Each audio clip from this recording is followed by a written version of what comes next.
अस्सलाम वालेकुम दोस्तों, मेरा नाम है मोहम्मद रियाज और आप देख रहे हैं हमारी हज 2025 की वीडियो सीरीज। दोस्तों, हज का सिलेक्शन पूरा हो गया, जिन हाजियों का सिलेक्शन हो गया उनको मुबारकबाद। अब हाजी अपना आगे का प्रोसेस कर रहे हैं पेमेंट भरने का और डॉक्यूमेंट सबमिट करने के लिए। तो जो डॉक्यूमेंट सबमिट करना है और जो पेमेंट जमा करना है उसके बारे में हाजियों के कुछ ना कुछ सवाल आते रहते हैं। तो आज की वीडियो हम लोग इन्हीं सवालों के जवाब देने की कोशिश करेंगे कि हाजियों को जो तकलीफें आ रही हैं, जो परेशानियां आ रही हैं फॉर्म को सबमिट करने के लिए, फॉर्म को रेडी करने के लिए और पेमेंट जमा करने के लिए। तो वीडियो आखिर तक देखिए, इंशाल्लाह आपको फायदा होगा। दोस्तों, अगर आप हमारी वीडियो देखते हैं, हमारे काम को पसंद करते हैं और अभी तक आपने हमारे चैनल को सब्सक्राइब नहीं किया हुआ है तो जल्द से जल्द चैनल सब्सक्राइब कर लीजिए, जिससे कि जो भी नई वीडियोज आए उसका नोटिफिकेशन आपको जल्दी से जल्दी मिल सके। दोस्तों, हाजियों को जो डॉक्यूमेंट सबमिट करने हैं उसमें कई चीजें हैं। आज एप्लीकेशन फॉर्म है, उसमें साथ में डिक्लेरेशंस है, फिर उसके बाद पेमेंट की स्लिप है, मेडिकल सर्टिफिकेट है और पासपोर्ट का कॉपी है। ये सारी चीजें जो है कि हाजियों को रेडी करके 23 अक्टूबर 2024 तक अपनी अपनी स्टेट हज कमेटी में जमा कर देना है। तो दोस्तों, आज हम लोग बात करने वाले हैं हाजियों को एक बड़ी समस्या जो आ रही है, जो कि वाकई तकलीफ देह है, जिसको रेडी करने में हाजियों को ज्यादा तकलीफ होती है, परेशानी होती है, दौड़ भाग होती है। वो है medical screening and fitness certificate. तो जब से हज कमेटी ने ये कानून लगा दिया है कि ये सर्टिफिकेट गवर्नमेंट डॉक्टर के थ्रू ही होना चाहिए, तब से हाजियों की परेशानी थोड़ी सी और बढ़ गई है। पहले क्या होता था कि किसी भी MBBS डॉक्टर से करवा लिया जाता था, तो लोग अपने जान पहचान वाले अपने मोहल्ले या फैमिली डॉक्टर से करवा लेते थे, इतनी भागदौड़ नहीं करनी पड़ती थी। लेकिन अब जो है कि ये सर्टिफिकेट, मेडिकल सर्टिफिकेट जो है वो गवर्नमेंट डॉक्टर से, एलोपैथिक डॉक्टर से करवाना पड़ता है। तो गवर्नमेंट डॉक्टर इतना इजीली अवेलेबल नहीं रहते हैं और हर जगह गवर्नमेंट हॉस्पिटल नहीं रहती है, दूर दराज में होती हैं। तो उनको जो है कि फिर ये सारे डॉक्यूमेंट्स रेडी करके सारे टेस्ट वगैरह करवाना पड़ता है, एक्चुअल वो सारे टेस्ट करवा के फिर जो है कि उसके पास जाना पड़ता है। फिर वहाँ पे जो भी उनको टाइम लगता है, डॉक्टर अवेलेबल हो नहीं अवेलेबल हो, फिर उसके बाद जो है कि ये उनका काम कंप्लीट होता है। तो सारे डॉक्यूमेंट में सबसे ज़्यादा जो मेहनत का काम है, जिसमें जिसको करने में टाइम लगता है, वो है medical screening and fitness certificate. तो दोस्तों, आज हम लोग देखेंगे यही जो medical screening and fitness certificate है उसको फिलअप कैसे करना है, रेडी कैसे करना है। तो दोस्तों, हमने जो है कि उसका एक कॉपी डाउनलोड कर लिया है और हम लोग देखते हैं कि इसमें क्या क्या चीज़ें हैं। तो जो हम medical screening and fitness certificate जो हम लोग देखते हैं 2025 के लिए, उसमें लिखा हुआ must obtain the following certificate from A government medical officer allopathic. ये शर्त उन्होंने लगाया हुआ है कि गवर्नमेंट मेडिकल ऑफिसर से आपको लेना है और वो भी एलोपैथिक होना चाहिए। तो उसमें जो है कि आप आयुष वाले जो होते हैं, आयुर्वेदिक, यूनानी, होम्योपैथिक, ये लोगों का जो है कि इसमें नहीं चलेगा। तो आपको ध्यान रखना है कि अंग्रेजी दवा वाला जो डॉक्टर है, एलोपैथी वाला जो डॉक्टर है, उसका ही साइन इस पे लेना है। तो जो है कि अब इसको कौन कौन जो है कि सर्टिफाई कर सकता है, उसमें उन्होंने लिखा हुआ authorised by the state and UT government, central government, defence authorities, PSUs और ऑटोनॉमस बॉडीज। तो इतने सारे जो बॉडीज हैं, इतने सारे जो संस्थाएं हैं, इनके द्वारा अगर अपॉइंट किया हुआ कोई बंदा है, कोई डॉक्टर है, तो उसका सिग्नेचर, उसका स्टैंप यहाँ पे चलेगा। तो फॉर्म में फिर सबसे पहला जो पर्टिकुलर्स आता है वो है पर्सनल पर्टिकुलर्स, मतलब अपनी पर्सनल जानकारी, व्यक्तिगत जानकारी जो हाजियों को फिलअप करना है। ये फॉर्म आप जो है कि किसी मेडिकल ऑफिसर के पास, गवर्नमेंट डॉक्टर के पास ले जाने से पहले ये फॉर्म में अपना अपना डिटेल जो है कि जरूर से जरूर पहले फिलअप कर दें, जिससे वहाँ पे आगे का काम करने के लिए आसानी होंगी। तो सबसे पहले उसमें है कि आपको एक फोटोग्राफ लगाना है यहाँ पे। तो वो फोटोग्राफ आप यहाँ पे लगा देंगे, जिसका साइज उन्होंने दिया हुआ है 3.5 सेंटीमीटर टू 3.5 सेंटीमीटर, यानी पासपोर्ट साइज फोटो आपको यहाँ लगाना है। और उसका बैकग्राउंड, जो पीछे की दीवार होनी चाहिए, वो व्हाइट होनी चाहिए, तो वो आपको लगाना है। उसके बाद फिर आएगा आपका नेम, जो है यहाँ पे आपको लगा देना है, नाम अपना लिख देना है जिसका है ये। तो दोस्तों, ध्यान रखना है कि कबर में जितने भी बंदे हैं, मतलब अगर 4 हाथी हैं तो चारों का अलग अलग से मेडिकल सर्टिफिकेट बनेगा। ऐसा नहीं है कि कवर हेड ने एक बनाया और सबका हो जाएगा, नहीं। जितने भी मेंबर्स हैं, जितने पिलग्रिम हैं, जितने हाजी हैं, सबका अलग अलग ये सर्टिफिकेट बनाना पड़ेगा। तो इसलिए कोशिश करें कि सारे डॉक्यूमेंट रेडी करके एक साथ में सब लोग चले जाएं अपॉइंटमेंट लेके डॉक्टर से और जो है कि सब साथ में करवा के आए। अलग अलग जाएंगे तो और ज्यादा टाइम लग जाएगा, तो सबके लिए अलग अलग करना है आपको। तो पर्सनल पर्टिकुलर्स में सबसे पहले आपको जो है नेम लिख देना है, फिर जो डेट ऑफ बर्थ है ये एज पर पासपोर्ट आपको लगाना है। ये ध्यान रखें कि एज पर पासपोर्ट ये सारी चीजें आपको देना है। फिर जेंडर मेल है कि फीमेल है वो यहाँ पे लिख देना है। फिर आपका कॉन्टेक्ट नंबर जो आपने हज कमेटी को दिया है मोस्टली वही दे दें आप। फिर ID number, passport, voter ID card या आधार कार्ड, इसमें से तीनों में से कोई भी आईडी कार्ड का नंबर आपको देना है। मतलब जो कि पासपोर्ट का या तो नंबर लिख दें या फिर वोटर आईडी का नंबर लिखें या आधार नंबर लिखें, यहाँ पे नंबर लिखना है तो वो नंबर आप यहाँ पे जो है कि लिख देंगे।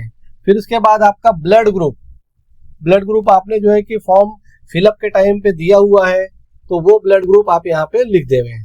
फिर उसके बाद जो है कि आपका जो एज पर आधार कार्ड या एप्लीकेशन के हिसाब से जो एड्रेस है वो एड्रेस आप यहाँ पे लिख दें। तो ये चीजें आपकी हो गई, पर्सनल पर्टिकुलर्स हो गया, मतलब आपकी व्यक्तिगत जानकारी हो गई। तो ये इतना चीजें आप लिख दें। फिर उसके बाद जो है कि कुछ चीजें हैं जो आपको सेल्फ डिक्लेयर करना है, खुद आपको बताना है। उसके लिए डॉक्यूमेंट्स की या टेस्ट की जरूरत नहीं है, लेकिन आपसे हज कमेटी पूछती है और आप ये शपथ है आपका, तो आप इसको कसम खा के हज कमेटी को बता रहे हैं तो सही जानकारी ही दें।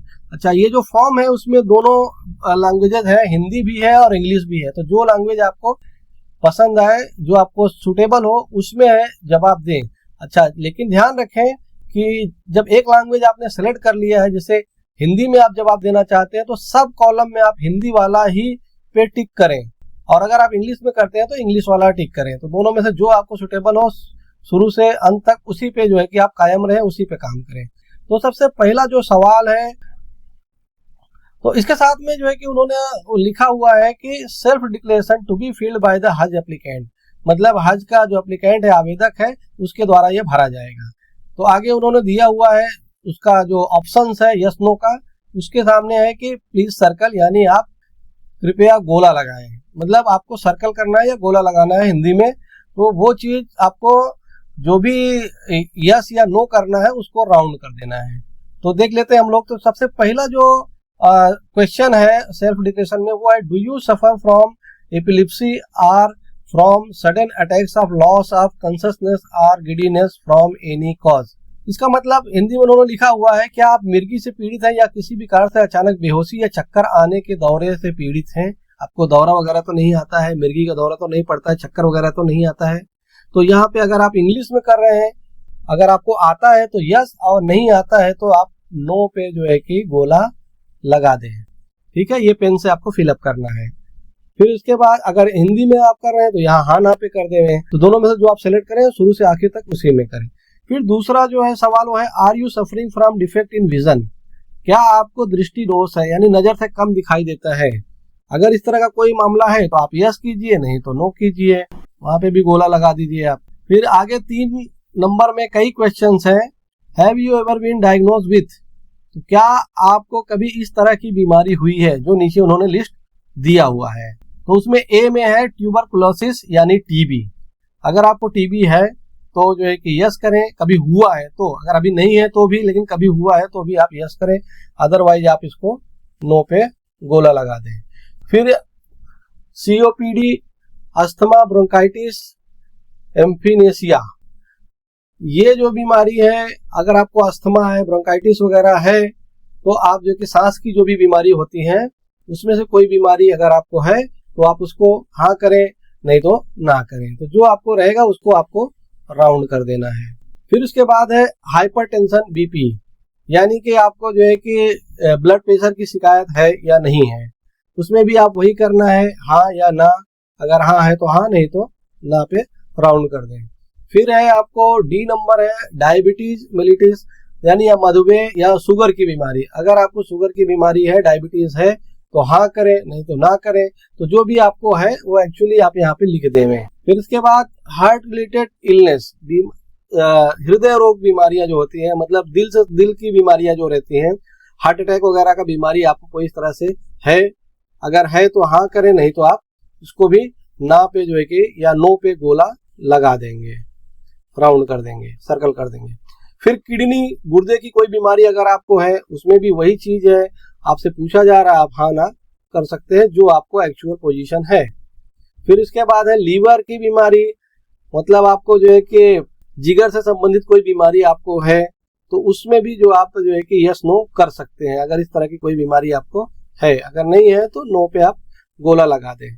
कैंसर कभी हुआ है या अभी है, तो दोनों में से जो भी है, अगर कभी आप उससे गुजरे हैं, अल्लाह ना करे, तो आप उसको यस या नो में उसी तरीके से बता दें। फिर है ब्लीडिंग डिसऑर्डर, तो आपका जो है कि खून का बहने की कोई बीमारी आपको ऐसी है कि खून बहना शुरू हो जाता है तो बंद नहीं होता है, इस तरह की कोई बीमारी अगर आपको है तो इसको भी आप जो है कि बता सकते हैं यस या नो। फिर इसी तरीके से आपको जो है कि किसी और तरह की कोई बीमारी है जो यहाँ पे नहीं, मतलब लिस्ट में तो नहीं है लेकिन आपको है, तो आप स्पेशली वहां पे राइट डाउन कर सकते हैं, लिख सकते हैं। तो यहाँ पे आप अपना वो बीमारी कुछ इसी तरीके की रहे तो यहाँ पे लिख देंगे। फिर इसके बाद है गर्भवती महिलाओं के लिए, प्रेग्नेंट लेडीज के लिए है, तो उनको पूछा गया कि क्या आप इस वक्त जो है कि जब आप फॉर्म भरा है तो आप प्रेग्नेंट हैं, गर्भवती हैं, अगर यस है तो आप हाँ करें और नहीं तो ना करें। जो भी आपका है उस पर यस नो पे क्लिक करें। अगर आप यस करते हैं तो आपको जो है कि पूछा जाता है लास्ट मेंस्ट्रुअल पीरियड, जो कि उसकी आपको डेट देनी पड़ेगी, जो आपकी लास्ट माहवारी है उसका आपको डेट देना पड़ेगा। इसके अलावा 5वां नंबर जो पॉइंट है वो है हिस्ट्री ऑफ एलर्जी। अगर किसी तरीके से किसी चीज से आपको एलर्जी है, नुकसान होता है कोई खाने से, पीने से, कोई चीज छूने से, तो वो भी आप यहाँ पे लिखें। और अगर यस करेंगे तो उसका डिटेल आप यहाँ पे लिखना पड़ेगा कि आपको किस चीज से एलर्जी है। तो तेल से, साबुन से, खाने पीने से, किसी भी चीज से, धूप से, सर्दी से, बारिश से, किसी भी चीज से अगर आपको है तो आप यहाँ पे मेंशन कर सकते हैं। तो लास्ट में उन्होंने दिया हुआ है कि ये जो डिटेल्स आप दे रहे हैं, सिर्फ declaration for medical certificate bye हज एप्लीकेंट, तो ये जो है कि हज आवेदक द्वारा चिकित्सा प्रमाण पत्र के लिए स्व घोषणा है, यानी खुद अपने आप ये जो है कि ये चीज डिक्लेयर कर रहे हैं। तो उसके बाद उन्होंने आगे जो है कि आपसे डिक्लेरेशन का जो है कि कंफर्मेशन मांगा है।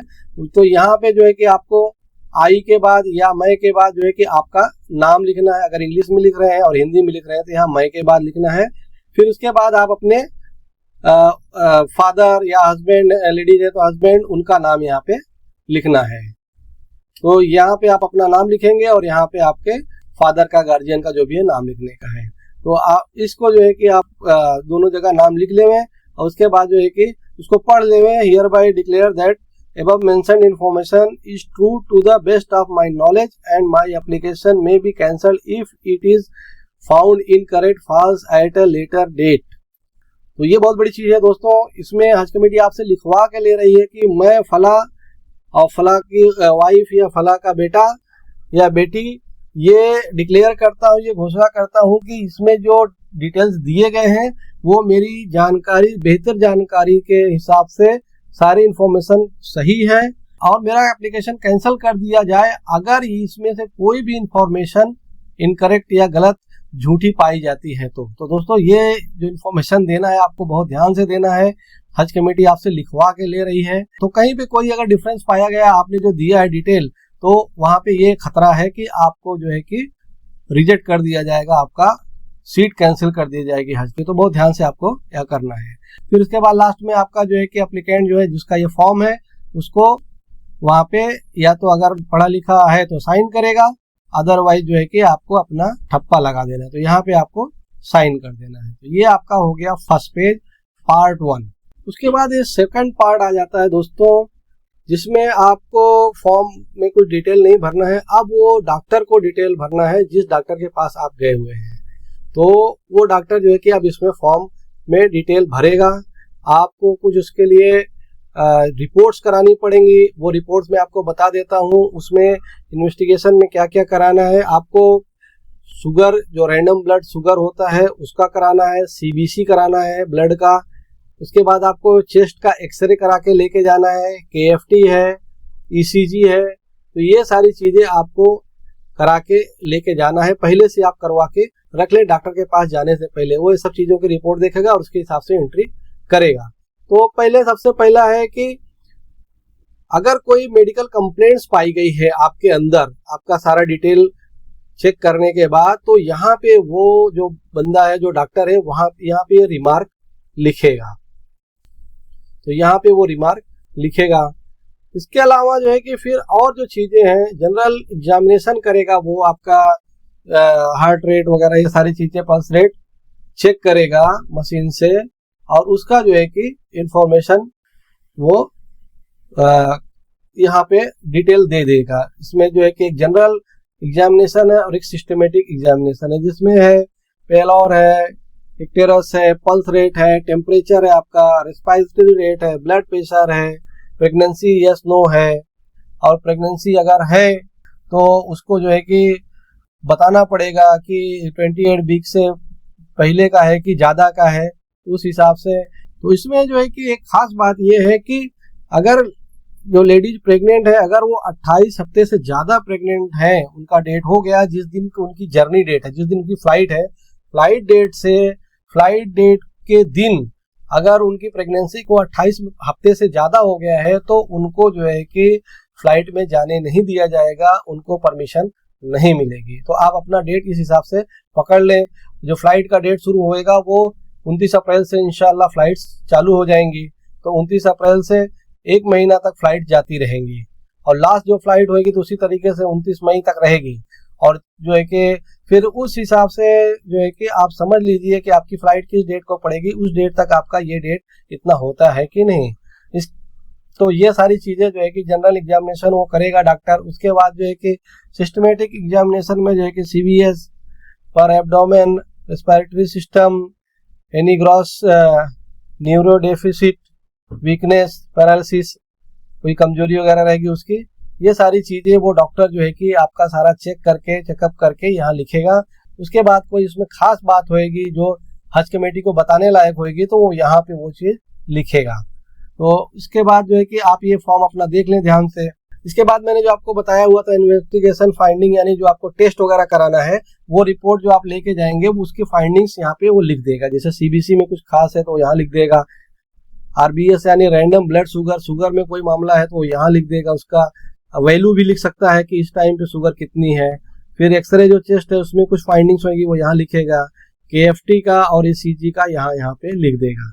और इस सब में कोई चीज़ नोटेबल होएगी, रिमार्क करने लायक होएगा तो यहाँ पे हज कमेटी के लिए रिमार्क वो डाल देगा।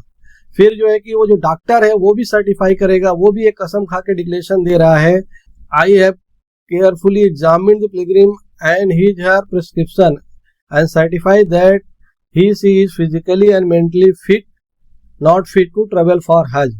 I have also advised pilgrims on medications to carry adequate medicines with them. तो ये जो डॉक्टर है गवर्नमेंट का, वो ये हज कमेटी को बता रहा है कि मैंने जो है कि पूरी तरीके से हाजी को या हज्जन को चेक कर लिया है, उसका जो प्रिस्क्रिप्शन है उसको चेक कर लिया है, और ये बात को मैं सर्टिफाई करता हूँ, प्रमाणित करता हूँ कि ये हज पे जाने के लिए फिजिकली, शारीरिक रूप से या मेंटली, मानसिक रूप से फिट है या नहीं है। तो दोनों चीज़ें वो यहाँ पे लिख सकता है, आपको फिट भी कर सकता है और अनफिट भी कर सकता है। और वो आगे ये भी बताएगा कि उसने अगर जो है कि हाजियों को कोई मेडिकेशन दिया हुआ है, कोई स्पेशल दवाइयाँ वगैरह साथ में लेके जाने के लिए दिया है, तो वो भी यहाँ पे वो लिखेगा। तो ये चीज़ें वो डॉक्टर लिखेगा जो गवर्नमेंट डॉक्टर है। फिर यहाँ पे कैपिटल लेटर्स में उसका नाम लिखना है, ब्लॉक लेटर्स में कैपिटल लेटर में डॉक्टर का नाम लिखना है। फिर वो डॉक्टर का यहाँ पे सिग्नेचर करना है, वो यहाँ पे साइन करेगा, और फिर उसका एक स्टैम्प यहाँ पे लगेगा। वो स्टैम्प बहुत ध्यान रखना है। और रजिस्टर नंबर, वो स्टैम्प में जो है कि डॉक्टर का रजिस्ट्रेशन नंबर जो होता है वो भी रहना चाहिए। तो वो स्टैम्प उसका जो डिपार्टमेंट होएगा उसका रहेगा कि चिकित्सा अधिकारी है क्या पोस्ट पे है वो रहेगा, और प्लस जो है कि उसका मेंबरशिप नंबर या रजिस्ट्रेशन नंबर भी यहाँ पे रहेगा। फिर उसका जो है कि फिर यहाँ पे डेट आ जाएगी, कौन सी डेट को उसने सर्टिफाई किया हुआ है। और उसके बाद यहाँ पे जो है कि हाजी को साइन करना है या थंब इम्प्रेशन यानी अंगूठा लगाना है यहाँ पे। तो यहाँ पे ये बॉक्स के अंदर आप जो है कि डॉक्टर का नाम नहीं लिखना है, डॉक्टर का नाम यहाँ लिखना है और आपका जो साइन है वो यहाँ लिखना है। तो इस तरीके से आपका ये मेडिकल का फॉर्म रेडी होता है। इसी तरीके से आपको इसको फिलअप करना है और डॉक्टर से करवाना है। तो ये चीज़ आपको जल्दी से जल्दी कर लेना है। इसमें 2-3 चीज़ें आपको ध्यान देना है दोस्तों। तो सबसे बड़ी चीज ये कि जो मैंने आपको एग्जामिनेशन इन्वेस्टिगेशन के लिए बोला, टेस्ट के लिए बोला है, वो टेस्ट आप पहले करवा के रख लें। दूसरी बड़ी बात यह है कि आपके कवर में जितने हाजी होंगे सबके लिए अलग अलग लगेगा, मतलब सबका इन्वेस्टिगेशन कराना है और सबका ये फॉर्म जो है कि medical screening and fitness certificate ये सबके लिए लगेगा अलग अलग, ऐसा नहीं कि किसी एक का लगेगा। उसके बाद जो है कि ये किसी गवर्नमेंट डॉक्टर से, एलोपैथिक यानी अंग्रेजी डॉक्टर से करवा के लेना है आपको, और उसमें स्टैंप वगैरह क्या लगाना मैंने बता दिया। उसका रजिस्ट्रेशन नंबर जरूर होना चाहिए, वो आप जरूर से जरूर ध्यान से देख लें, वहां से आप सर्टिफिकेट लेके निकलने से पहले डॉक्टर के पास से। तो ये सारी चीजें तैयारियां आपको करनी है। और इसमें जो ऊपर कुछ चीजें पूछी गई हैं शुरुआत में सेल्फ डिक्लेरेशन के लिए, जिसका आपको टेस्टिंग नहीं कराना है, जैसे कि टीबी है, सांस की बीमारी है, सारी चीजें भी, दिल की बीमारी है, ये चीजें मैं आपको बता देता हूं दोस्तों। ये आप अगर किसी चीज से पीड़ित हैं तो वो जरूर बताएं। तो इसमें क्या होता है कि हज कमेटी उसी हिसाब से आपको कभी अवेलेबिलिटी के हिसाब से ऊपर नीचे के रूम देती है। अगर आप सभी बीमारियों को नो कर देते हैं और आपकी उम्र ज्यादा है और आपको वीकनेस होती है या आपको कोई बीमारी है, तो आपको 10वें माले 8वें माले पे 8वें फ्लोर पे जो है कि आपको रिहाइश मिलेगी। तो वहाँ लिफ्ट तो रहती है, अच्छी रहती है, लेकिन भीड़ भी रहती है, और प्लस लिफ्ट में भी मतलब ट्रेवल करने जैसा ही होगा। लिफ्ट में 10 माले से ऊपर नीचे होना ये भी सही नहीं है। तो अगर आप जो है कि उस तरह का देते हैं, कोई आपको बीमारी है, तो हज कमेटी कंसीडर करेगी, आपको नीचे के रूम देगी, first floor, ground floor, second floor, third floor तक देगी, जिससे आप आसानी से ऊपर नीचे आ जा सकें। तो ये चीज आपको ध्यान में रखना है, इससे डरना नहीं है। आप जो भी आपकी बीमारी है वो बीमारी का डिटेल यहाँ पे फिलअप कर दें, और सारा डॉक्यूमेंट जो फिर सारा टेस्ट करवा के ले जाके डॉक्टर के पास चले जाए और वहां से करवा के रेडी करें। फिर सारे डॉक्यूमेंट साथ लगा के इसको जो है कि 23 अक्टूबर 2024 तक या से पहले आपको अपनी अपनी स्टेट हज कमेटी में ले जाके ये फॉर्म जमा कर देना है। तो दोस्तों ये थी video medical screening and fitness certificate के बारे में। उसमें क्या क्या डिटेल्स भरना है, कैसे बनवाना है और कब तक जमा करना है। उम्मीद करते हैं वीडियो आपको इन्फॉर्मेटिव लगी होगी।